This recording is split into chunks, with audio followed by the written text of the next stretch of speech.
നിയമപരമായി വിവരങ്ങൾ ശേഖരിച്ചത് 1 വർഷത്തിന് ശേഷമായതുകൊണ്ട് വകുപ്പ് 9 പ്രകാരം അത് നിൽക്കില്ല. തമിഴ്നടിച്ചു വീഴും, കേസ് ചളമാവും. വകുപ്പ് 10 ക്രിമിനൽ നടപടി നിയമം 202 പ്രാധാന്യമുണ്ട്. ആരാടോ ഈ നിയമങ്ങളൊക്കെ ഉണ്ടാക്കണത്? അവന്റെയൊക്കെ ഒടുക്കത്തെ വകുപ്പ് നിയമവും. വക്കീലെ, ഈ കേസിലെ പരമാവധി ശിക്ഷ വെറും 3 മാസത്തെ തടവാ. എനക്കതറിയാം. നമ്മൾ എത്ര പ്രാവശ്യം ജയിലിൽ കടന്നതാ. അറിയാം. അനക്കറിയാം, ഓരറിയത്തില്ല.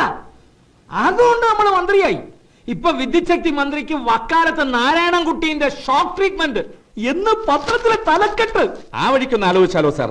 സാറിന് മെന്റൽ ആണെന്ന് പറഞ്ഞൊരു ഷോക്ക് ട്രീറ്റ്മെന്റിന്റെ സർട്ടിഫിക്കറ്റ് സംഘടിപ്പിച്ചാലോ? എടോ, ഒരു സർട്ടിഫിക്കറ്റ് തിരുത്തിയതിന്റെ ഊരാക്കൂട് കഴിക്കാൻ ശ്രമിക്കുമ്പോഴാണ് മറ്റൊരു സർട്ടിഫിക്കറ്റ്. വക്കീലെ, വെള്ളത്തിൽ കിടക്കണ തവളക്ക് കരിക്ക് വെട്ടി കൊടുക്കല്ലേ. വക്കീല് പല വകുപ്പും പറയും. വല്ലത് നടക്കണ പോലീസിന്റെ വകുപ്പ് നടക്കൂ. അവനൊന്ന് കോടതിയിൽ ഹാജരാവാൻ പാടില്ല, അല്ലേ സാർ? അങ്ങനെ വല്ലതും ചെയ്യും മിന്നൽ ചന്ദ്ര.